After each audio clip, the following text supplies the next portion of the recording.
Hello, denizens of the internet. Are you tired of whiny Lumix G9 is still okay videos? Me too. So here's another one.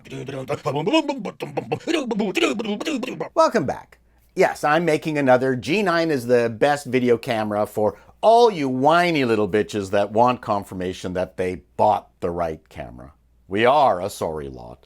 Plus, add to that the apparent demise of Olympus cameras who might no longer be around to support the Micro Four Thirds platform because, let's face it, Micro Four Thirds always had this ugly stepchild image, not helped by the Micro Four Thirds platform brand. Who the Fugaku came up with that name? Should have called it Mega Four Thirds or the Killer Sensor Platform. Well, enough lamentation.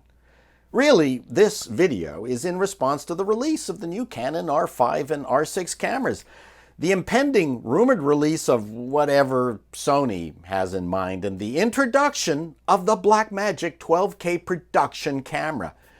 You have to feel sorry for Canon announcing its 8K capable cameras with its 5 seconds of recording time, only to be kicked in the nuts by the Blackmagic 12K. Two very different cameras with two very different audiences, but it doesn't matter because Canon's 8K image is now in tatters.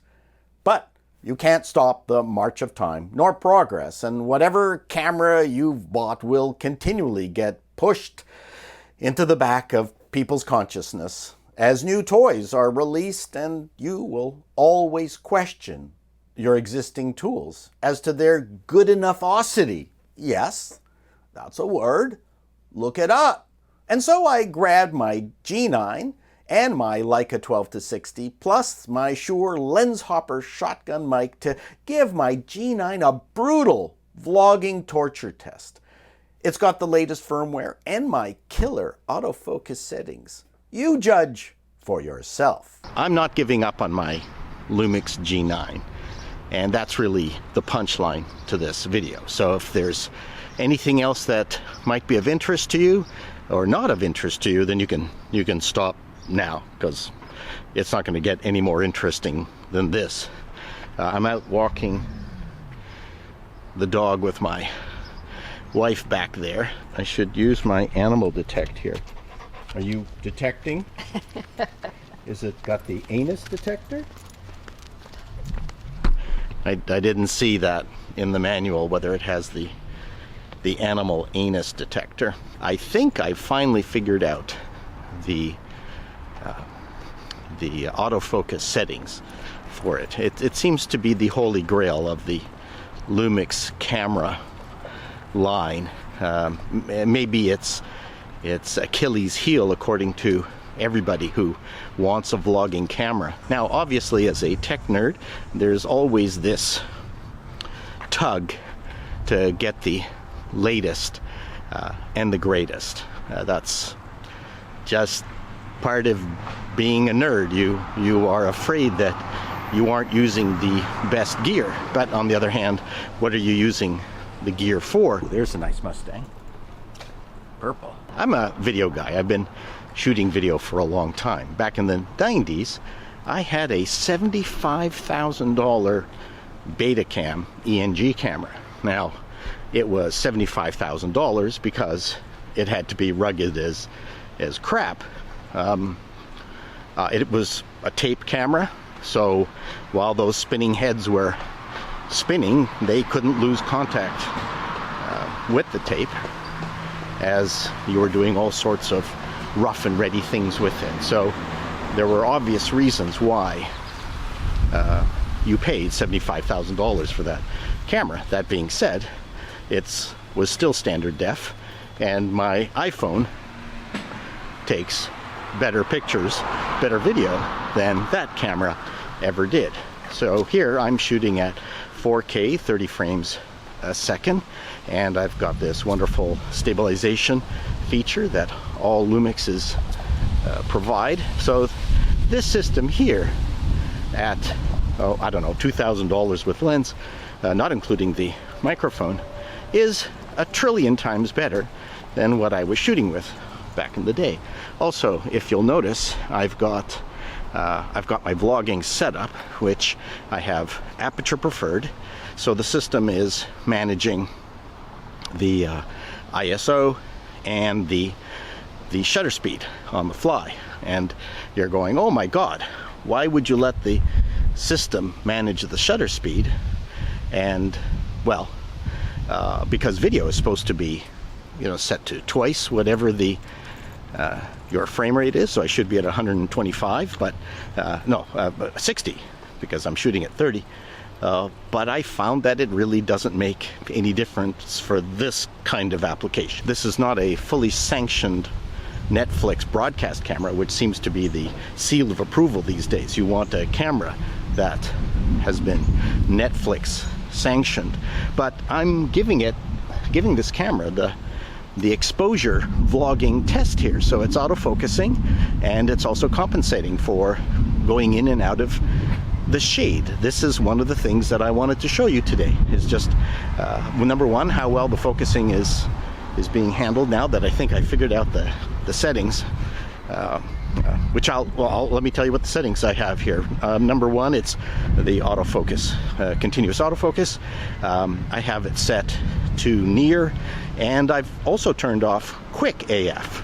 And the reason I've done that is because I found by turning off quick AF that subtle background hunting, which the Lumixes are famous for and really bugs the shit out of me, it seems to sort of solve it. It doesn't solve it 100%, but certainly good enough for most of the activity and uses that I need this camera for. As you can see, I'm giving this camera the full battery of tests to see whether it fulfills all my vlogging requirements. One of the impetuses for this video is the siren song of these new cameras, like the new Canon R5 and R6. Do I move back to full frame lenses? Because I used to have a Canon setup and I sold it all and replaced it with Micro Four Thirds. One of the reasons I like the Micro Four Thirds is just the fact that I can carry my entire studio in one bag. Yeah, the ape is the highlight of this. And he's in human clothes. Why? Maybe it's the Planet of the Apes. Well, he does have a bone or something in his hand. Oh, I thought you were talking about a different kind of bone. We need to put a studded garage on our house. So as you can see, this camera easily survives all the vlogging torture tests. And it's not that heavy either. It could be a little bit lighter. I loved my G85. It was the perfect weight, but its autofocus sucked. But the 4K video from it is absolutely pristine. Lumix has fantastic 4K video. And the other thing that Panasonic has really nailed too is that even if you're shooting at just 1080p, a lot of 4K cameras shoot really crappy 1080p, and this camera does not. We're crossing the road, dear. Oh, I love these shots. These are my... Except that I throw up if I turn around too much. This is like a nuclear arms race. I am absolutely thoroughly happy with what Micro Four Thirds offers. Obviously, there's been discussion as to what's going to happen with Micro Four Thirds, especially with the demise of Olympus. Well, not demise, but, well, things have gone kind of sideways with Olympus. A lot of people will be offended by my demise remark, and I don't mean to offend any Olympus aficionados. It's a brilliant camera with some of the best lenses anywhere. And the only downside to Micro Four Thirds potentially is all that bokeh stuff. I don't need it for what I'm doing. In fact, I'm going to turn this down to the smallest aperture, and we can see right now whether the camera's speed and ISO are compensating. And only recently have cameras come out with an EVF that is higher density than this camera. And this camera is what? Came out in 2017. One of the things I love about the Lumix cameras, and this was also really good on the G85, was the audio limiter. This is one of the secret weapons of this camera for me, is because I have a wide range of audio exposition. As you know, most of the time I'm screaming. This time I'm now being contemplative, and the limiter is able to handle everything that I can throw at it. It works really, really well, and when I do yell and scream, it does it without really much in the way of digital clipping. That's something that most people don't talk about. Do you have camera anxiety? Whatever platform you're on now, are you concerned that you don't have the best tools possible?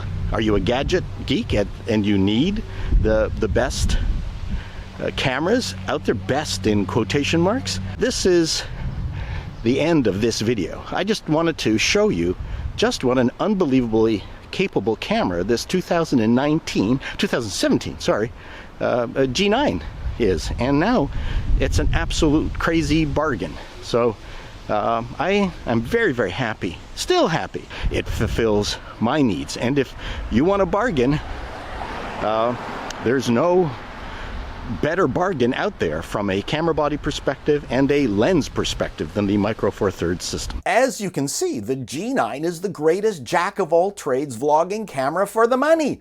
You can pick it up for under $1,600 at B&H with the freaking Leica zoom, long-lasting battery, and this crazy beast will record 10-bit 422 and 4K 60 frames per second, limited to 10 minutes.